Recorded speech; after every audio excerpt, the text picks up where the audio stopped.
দেখছেন রিপাবলিক বাংলা। আজকে আপনাদের সঙ্গে রয়েছে আমি সৃজিতা। শুরু করছি আজকের বাংলার প্রাইম টাইম। আর সৃজিতার সঙ্গে আমি ঈশান দেব রয়েছি বাংলার প্রাইম টাইমে। বাংলার প্রাইম টাইমে আজ কি দেখাবো সৃজিতা? আজ বাংলার প্রাইম টাইমে দেখাবো যে কিভাবে বাংলার প্রাইম টাইমে আজ দেখাবো যে কিভাবে অনেক বাঘ, তথাকথিত বাঘ, কোট আনকোট বাঘ, ক্রমশ বিড়ালে বা ইঁদুরে পরিণত হচ্ছে। নিজের এলাকায় যারা দাপিয়ে বেড়াতো তারা কিভাবে নিজের এলাকা ছেড়ে মুখ লুকিয়ে রয়েছে এবং কিভাবে তারা তাদের ঘরবাড়িও সিল হয়ে যাচ্ছে, তাই তো সৃজিতা? একেবারেই তাই। একটু মনে করিয়ে দিই আপনাদের সবাইকে, 5ই জানুয়ারি ইডি আধিকারিকরা গেলেন সন্দেশখালিতে। একটা ফোন কলে হাজার হাজার মানুষ চলে এলো, আর সেই সময়তে পুলিশের টিকিটা পর্যন্ত পাওয়া গেল না। ইডি আধিকারিকদের ওপর আক্রমণ চালানো হলো, গাড়ি ভাঙচুর করা হলো, মাথা ফাটানো হলো। প্রাণ ভয় কোনো ক্রমে তারা সেখান থেকে পালিয়ে এলেন, আসতে বাধ্য হলেন, কারণ তাদের কাছে সেই পরিমাণ ফোর্স ছিল না।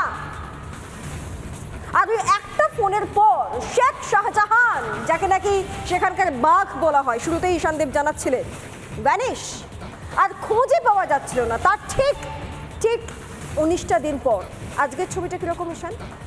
আজকের ছবিটা এরকম যে একটা বিরাট কনভয় শেষ রাতে কলকাতা থেকে বেরিয়ে হুহু করে পৌঁছে গেল সন্দেশখালি। সেখানে পৌঁছে যাওয়ার পর দেখা গেল সেখানে ইডি আধিকারিকরা রয়েছেন এবং রয়েছেন শতাধিক কেন্দ্রীয় বাহিনীর জওয়ান। কেন্দ্রীয় বাহিনীর জওয়ান পুরো এরিয়া ডমিনেশন করে ফেললো, এলাকার দখল নিয়ে নিল বলতে গেলে। কোথাও কোনো জটলার সুযোগই দেওয়া হলো না, চেষ্টা হওয়া মাত্র সরিয়ে দেওয়া হলো। এবং তারপরে 7.5 ঘন্টা ধরে ওই শাহজাহান শেখের একটার পর একটা বাড়িতে তল্লাশি চালিয়ে সেই বাড়ির গেটে তালা লাগিয়ে গালা দিয়ে সিল করে সেখান থেকে ইডি ফেরত এলো। মানে এতদিন কানাঘুষো শোনা যাচ্ছিল সৃজিতা, রাতের অন্ধকারে নাকি নিজের বাড়িতে ফেরেন, নথিপত্র নাকি গুছিয়ে নেন শাহজাহান শেখ। এবার কি হবে? দরজাটা তো কোলাপসিবল, গেটে তো তালা শুধু পড়লো তাই নয়, গালা দিয়ে সিলও করা হলো। বাড়িটাও বোধহয় হাতছাড়া হয়ে গেল। এলাকা ছাড়া ছিলেন, এবার সম্ভবত বাড়ি ছাড়াও হতে হলো শাহজাহান শেখকে।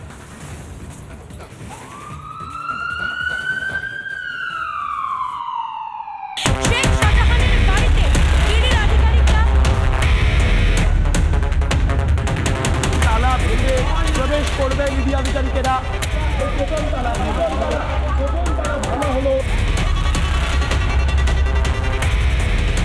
তৃণমূলের দোর্দণ্ড প্রতাপ নেতা, তার বাড়ি এই মুহূর্তে সিল করে দেওয়া হচ্ছে।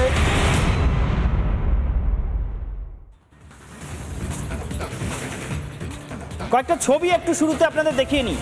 আজকের ছবিটা তো সারাদিন ধরে দেখেছেন, আমরা সকাল থেকে দেখিয়েছি রিপাবলিক বাংলায়। আমরা সবার আগে সেই খবর ব্রেক করেছি, সবার আগে সেই ছবি দেখিয়েছি যে কীরকম যুদ্ধকালীন প্রস্তুতি নিয়ে ইডি এবং কেন্দ্রীয় বাহিনী পৌঁছেছিল সন্দেশখালির মাটিতে, যেটাকে শাহজাহান শেখ কিছুদিন আগে পর্যন্ত নিজের মাটি বলে দাবি করছিল।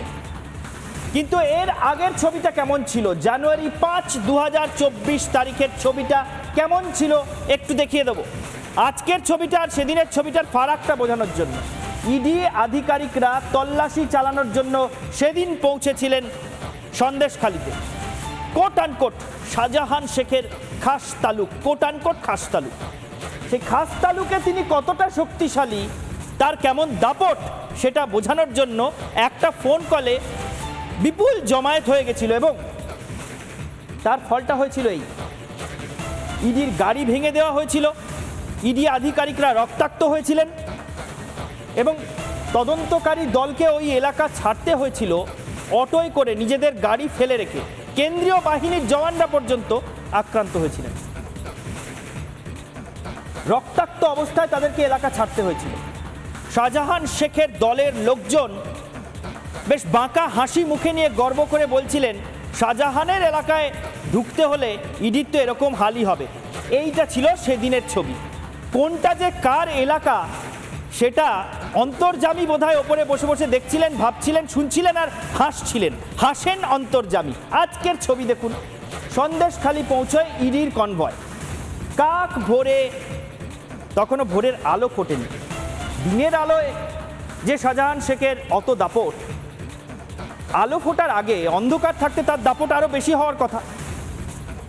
কাক ভোরে বিরাট কনভয় নিয়ে ইডি ঢুকে গেল সেখানে। শাহজাহান শেখের দলবল কোথায়? শাহজাহান শেখই বা কোথায়?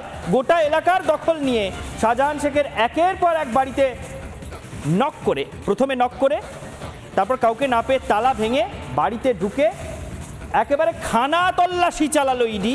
চতুর্দিকে সিআরপিএফ মোতায়েন, এবং দেখুন সিআরপিএফ কি প্রস্তুতিটা নিয়ে সেখানে গিয়েছে।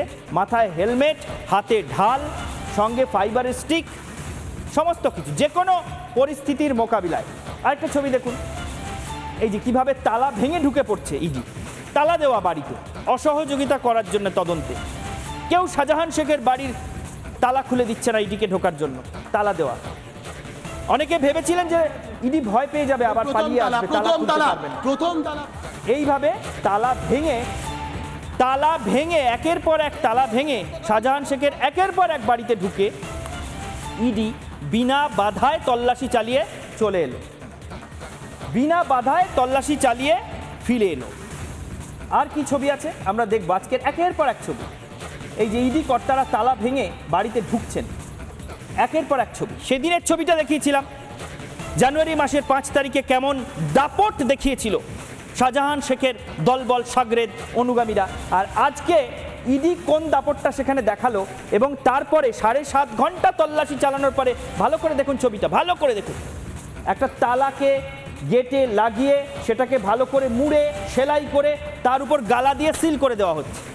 শাহজাহান শেখ তৃণমূলের নাকি দুর্দণ্ড প্রতাপ নেতা, সন্দেশখালী এলাকার জেলা পরিষদের কর্মাধ্যক্ষ পদে দাপট দেখাচ্ছিলেন কিছুদিন আগে পর্যন্ত। তার বাড়ির দরজায় তালা দিয়ে গালা সিল করে দিয়ে গেল ইডি। মানে আইন অনুযায়ী বাড়ি সিলড, শাহজাহান শেখ চাইলেও বাড়িতে ঢুকতে পারবেন না, তাহলে ওই গালার সিল ভেঙে ঢুকতে হবে। কোথায় গেলেন শাহজাহান শেখ? আপনার সেদিনের দাপট কোথায় গেল? ইডি এবং কেন্দ্র বাহিনী গিয়ে ওই এলাকার দখল নিল এবং আপনার বাড়িটা পর্যন্ত সিল করে দিয়ে এলো। প্রথমে এলাকা ছাড়া ছিলেন, এলাকায় মুখ দেখাতে পারছিলেন না, এবার বাড়ি ছাড়া হতে হলো অফিসিয়ালি, কারণ বাড়িটা এবার সিল করা হয়েছে। এই নিয়ে বিশদে আসবো, আরও অনেক ছবি দেখাবো, অনেক মন্তব্যও দেখাবো।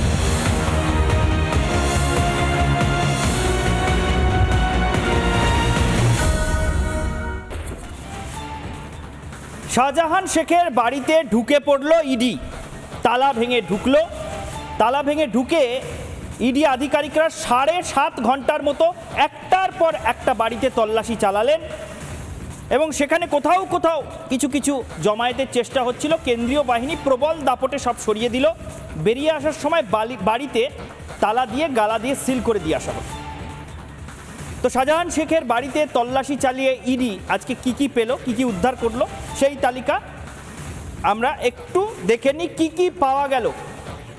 19টা দলিল শাহজাহান শেখের আলমারিতে জখের ধন, যে জখের ধন উদ্ধার হয়েছে তার মধ্যে কি কি জখের ধন, এই অর্থে যে ওই যেসব নথিপত্র দলিলপত্র উদ্ধার হয়েছে তার থেকে আসলে এই তদন্তের সাপেক্ষে জখের ধনেরই হদিশ পাওয়া যাচ্ছে। 19টা দলিল, বিভিন্ন দেশের ভিসা, সেগুলো উদ্ধার হয়েছে। আর পাওয়া গিয়েছে একাধিক ব্যক্তির বিমানের টিকিট, পাওয়া গিয়েছে শাহজাহানের নামাঙ্কিত যে মার্কেট, সেই মার্কেটের ডিড মানে সেই দলিল। 3টি জীবন বিমার নথি পাওয়া গিয়েছে। 3 ব্যক্তির সঙ্গে শাহজাহান শেখের বিশেষ চুক্তিপত্র সেখান থেকে পাওয়া গিয়েছে। আয়কর রিটার্নের ফাইল পাওয়া গিয়েছে, মানে নিজের আয় অফিসিয়ালি সরকারিভাবে কতটা দেখাতেন শাহজাহান, সরকারকে নিজের আয় বা উপার্জনের হিসেব শাহজাহান কি দিতেন, আর তার কি কি রয়েছে এবার সেটা মিলিয়ে নেওয়া খুব সহজ হয়ে যাবে। আর ভোট সংক্রান্ত বেশ কিছু নথি, এই সমস্ত কিছু শাহজাহানের বাড়ি থেকে উদ্ধার হয়েছে এবং আরও অনেক কিছু উদ্ধার হয়েছে, কিন্তু ইডি সমস্ত কথা খোলসা করে তদন্তের স্বার্থে এই মুহূর্তে বলবে না।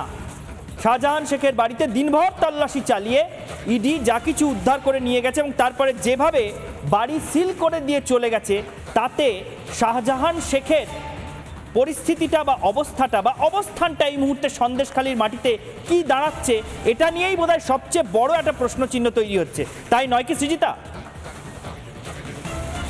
একেবারেই। আর এখান থেকে আরও এই যে একাধিক যে তথ্য ঈশান দেব আজকে আমাদের দিলেন, সেখান থেকে একটা নাম উঠে আসছে, শিবপ্রসাদ হাজরা। কে এই শিবপ্রসাদ হাজরা? শিবপ্রসাদ হাজরা 1 এক সময় উত্তর 24 পরগনার জেলা পরিষদের সদস্য।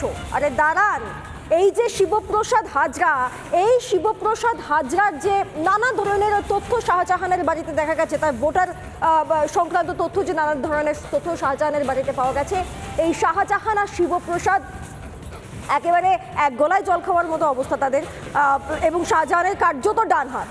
এই শিবপ্রসাদ হাজরা ঠিক কী করেছেন? এই শিবপ্রসাদ হাজরাকে বিভিন্ন সময় 2021 সালে যে নির্বাচন, বিধানসভা নির্বাচন, সেই সময়তে দেখা গেছে যে বহু বাম বিজেপি কর্মীকে এই শিবপ্রসাদ হাজরা তৃণমূল কংগ্রেসে যোগদান করিয়েছেন। এই শিবপ্রসাদ হাজরা যখন মণিপুরের বিভিন্ন ধরনের ঘটনা আমাদের সামনে আসছে, আমাদের নজরে আসছে, সেই সময় এই শিবপ্রসাদ হাজরা আদিবাসীদের নিয়ে মিছিল করেছিলেন, প্রতিবাদ করেছিলেন। তো এই হেন শিবপ্রসাদ হাজরার যাবতীয় তথ্য সামনে এসেছে, এবং শুধুমাত্র তাই নয়, একাধিক সময় এই হেন শিবপ্রসাদ হাজরা, যিনি নাকি শেখ শাহজাহানের ডান হাত প্রায় বলা যেতে পারে, সেই শিবপ্রসাদ হাজরা বিভিন্ন সময় কেন্দ্রীয় বঞ্চনার যে অভিযোগ এই রাজ্যের শাসক দল তোলে, সেই বিষয়তেও তিনি মুখর হয়েছেন, বা সেই বিষয়তেও তিনি প্রতিবাদ জানিয়েছেন। এই হেন শিবপ্রসাদ হাজরা।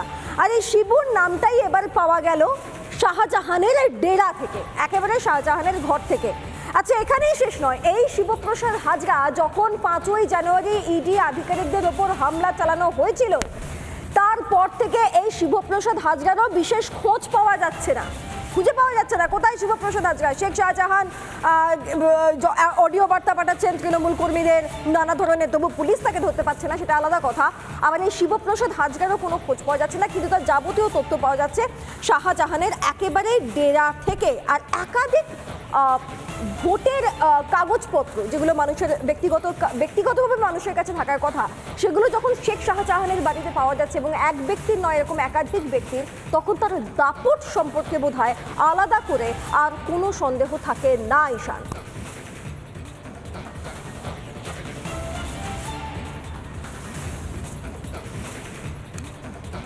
হ্যাঁ ঈশান, আমি এবার তোমার কাছ থেকে বাকি তথ্যটা জানতে চাইছি যে এরপর কি একজন শিবপ্রসাদ হাজরা সম্বন্ধে আমরা যা জানতে পারলাম, এরপর আর কোন কোন খোলস খুলতে বাকি আছে ঈশান? দেখো সৃজিতা, এরপর আর কোন কোন পর্ব সামনে আসতে বাকি আছে সেটা নিয়ে তদন্তকারীরা মন্তব্য করলেই ভালো হয়। আগ বাড়িয়ে আমাদের মন্তব্য করা উচিত না, কিন্তু আমরা চোখের সামনে যেটা দেখতে পাচ্ছি সৃজিতা, শাহজাহান বাড়িতে নেই, এটা তো আমরা এতদিন দেখতে পাচ্ছিলাম। এবার দেখছি শাহজাহানের বাড়িও নেই। এতদিন ছিল শাহজাহান বাড়িতে নেই, এবার হলো শাহজাহানের বাড়িও নেই। তার মানে নেই মানে কি? শাহজাহানের বাড়ি কি উবে গেল? না, উবে যায়নি। শাহজাহানের বাড়িটা আপাতত আর শাহজাহানের নিয়ন্ত্রণে রইল না, কারণ ওই বাড়ির দরজায়, ওই বাড়ির গেটে এত বড় একটা তালা লাগিয়ে সেটা গালা দিয়ে সিল করে দিয়ে এসেছে ইডি। শাহজাহান চাইলেও এখন ওই সিল ভেঙে আর বাড়িতে ঢুকতে পারবেন না। অনেকে অনেক কথা বলছিলেন, কেউ বলছিলেন শাহজাহান বাংলাদেশ পালিয়ে গেছে, আবার শাহজাহান অডিও বার্তায় বলছিলেন কোথাও যায়নি, আছি। আবার অনেকে, সিপিএমের প্রাক্তন বিধায়ক, তিনি আবার বলছিলেন শাহজাহান কোথায়, সেই দিন কোথা দিয়ে, কোন অঞ্চল দিয়ে পালিয়েছে, কোথায় রয়েছে, কার বাড়িতে রয়েছে, কিভাবে আশ্রয় নিয়ে রয়েছে, নানা তথ্য সামনে আসছিল। শাহজাহান শেখ যেখানেই থাকুন, শাহজাহান শেখ যে নিজের বাড়িতেও আর ঢোকার জায়গায় রইলেন না, সেটা এবার স্পষ্ট হয়ে যাচ্ছে ইডির এই সিল করে দেওয়ার ছবিটা সামনে আসার পর। তো শাহজাহান শেখের ওই বাড়ি থেকে কি কি ইডি উদ্ধার করলো সেটা স্পষ্ট করে অবশ্যই তদন্তের স্বার্থে তদন্তকারীরা এক্ষুনি সামনে বলবেন না। আমরা যা খবর পেয়েছি সেই অনুযায়ী আমরা আপনাদের জানালাম। যদিও শাহজাহান শেখ বাড়ি ছেড়ে চলে যাওয়ার সময় নিজের ওই বাড়ির মধ্যে খুব গোপন কিছু নথি রেখে গিয়েছেন, এমনটা হয়তো নাও হতে পারে, অত বোকামি হয়তো তিনি করবেন না, কিন্তু আপাতত বাড়ি যে ফিরতে পারবেন না, এলাকায় ফিরতে তো পারছেনই না, ছেড়ে দিন, বাড়ি যে ফিরতে পারবেন না সেটাও স্পষ্ট হয়ে যাচ্ছে। তো শাহজাহান শেখের এহেন পরিস্থিতি সম্পর্কে রাজ্য বিজেপির সভাপতি সুকান্ত মজুমদার কি বলছেন একবার শুনে নেব। তাকে তো ডেকেছে ইডির কাছে যান, ওই বাড়িতে তো কিছু পাবে না, বাড়ি থেকে সব তো হাওয়া করে দিয়েছে, ওর পেটে সব আছে, পেটে বোম মারলে পরে সব এক এক করে বেরোবে, ইডি ডেকে নিয়ে যাবে, চা খাওয়াবে, দেখবেন এক এক করে সব বমি করে দিচ্ছে। তো গেল একদিকের বক্তব্য। এবার চলুন এই যে শাহজাহান শেখ, তার প্রতিপত্তি, সেখানে ইডি যাওয়া, মার খাওয়া এবং তারপর ইডি আধিকারিকদের বিশাল পরিমাণ একটা বাহিনী নিয়ে সেখানে পৌঁছে যাওয়া, শেষ পর্যন্ত তার বাড়ি সিল করে দেওয়া, একাধিক বাড়িতে তল্লাশি এবং একটি বাড়িতে সিল করে সেখান থেকে বেশ কিছু নথি পাওয়া এবং নোটিশ টাঙিয়ে দেওয়া, আর সামনেই শেখ শাহজাহানকে হাজিরার নির্দেশ দেওয়া। এটা নিয়ে দেবাংশু কি বলছেন, তার কি বক্তব্য শোনাই একবার আপনাদের, শুনুন। আজকের দিনে যখন সন্দেশখালিতে তারা আবার 19 দিনের মাথায় গিয়েছে, তখন আপনারা স্পষ্ট দেখতে পাচ্ছেন কি সুন্দরভাবে কি স্মুথলি তারা তাদের কাজ চালিয়ে যেতে পারছে। এবং আমার তো দেখে মাঝে মধ্যে মনে হচ্ছে ইডি যেন সন্দেশখালির জামাই রাজা, তারা এত সুন্দরভাবে ট্রিটমেন্ট পাচ্ছেন সেখানে। এটাই হয় যখন রাজ্য পুলিশকে লুপে নিয়ে আপনারা কাজ করেন। দেবাংশু ভট্টাচার্যের বক্তব্য আপনারা শুনলেন। তিনি বলছেন পুলিশকে জানিয়ে গেলে কত স্মুথলি, কত মসৃণভাবে কাজ করা যায় সেটা আজকে বোঝা গেল। ইডি জামাই আদর পাচ্ছে, এটা দেবাংশু ভট্টাচার্য বলছেন। আমরা বুঝতে পারি দেবাংশুদের অসহায়তার ব্যাপারটা। মনে যাই হোক, মনে যতই বিছের কামড় হোক, মুখে সেটা প্রকাশ করা যাবে না যে শাহজাহান শেখ, যাকে এতদিন দোর্দণ্ড প্রতাপ বলে দাবি করা হচ্ছিল, সেই শাহজাহান শেখ এলাকা ছাড়া, সেই শাহজাহান শেখ এবার বাড়ি ছাড়া, তার বাড়িটাও সিল হয়ে গেল। এরপরেও মুখে যদি স্বীকার করে নিতে হয় যে শাহজাহানের রাজনৈতিক ভবিষ্যৎটাই একটা বিরাট বড় প্রশ্নচিহ্নের সামনে পড়ে গেল, তিনি আদৌ ফিরে এসে ওখানে আর কোনোদিন রাজনীতি করতে পারবেন নাকি তাকে এবার ইডির কাছে গিয়ে আত্মসমর্পণ করতে হবে, সেটাই এখন সবচেয়ে বড় প্রশ্ন। লাখ টাকার, কোটি টাকার বা শয়ে শয়ে কোটি টাকার প্রশ্ন। এই কথা দেবাংশুদের পক্ষে মুখে স্বীকার করা সম্ভব নয়। কিন্তু যাই হোক, শাহজাহান শেখ তিনি বোধহয় বুঝতে পারছেন হাড়ে হাড়ে যে কোনো এলাকাকে নিজের মুক্তাঞ্চল হিসেবে ঘোষণা করে দেওয়া হয়তো সহজ হতে পারে, কিন্তু সেই মুক্তাঞ্চলে যখন রাষ্ট্র কোনো সরকারি কাজে প্রবেশ করতে চায়, সেই কোট আনকোট মুক্তাঞ্চলে, তখন রাষ্ট্রকে চ্যালেঞ্জ করলে ফলটা কীরকম হয়। বাঘ সেজে বসেছিলেন, নিজেকে বাঘ, সিংহ নানা রকম দাবি করতেন, আস্তে আস্তে বিড়ালে পরিণত হয়েছেন। এখন কোথায় বিড়ালে নাকি পুনর্মূষিকভব হয়ে গেছেন সেটাও বলতে পারছি না। এলাকায় তো নেই, তাকে দেখা যাচ্ছে না, মাঝে মধ্যে শুধু তার কণ্ঠ শোনা যাচ্ছে, আকাশবাণী হচ্ছে যেন অডিও বার্তার মতো। এই শাহজাহানের ভবিষ্যৎ কি হয়, তিনি 5 দিন পর ইডির ডাকে সাড়া দিয়ে হাজিরা দেন কিনা সেদিকে সবার নজর থাকবে। আমরা তো লক্ষ্য রাখবোই, প্রতি মুহূর্তে শাহজাহান শেখের গতিবিধির যা খবর পাবো আপনাদের সামনে আনবো। বাংলার প্রাইম টাইম আজকের মতো শেষ করছি এখানেই। দেখতে থাকুন রিপাবলিক বাংলা।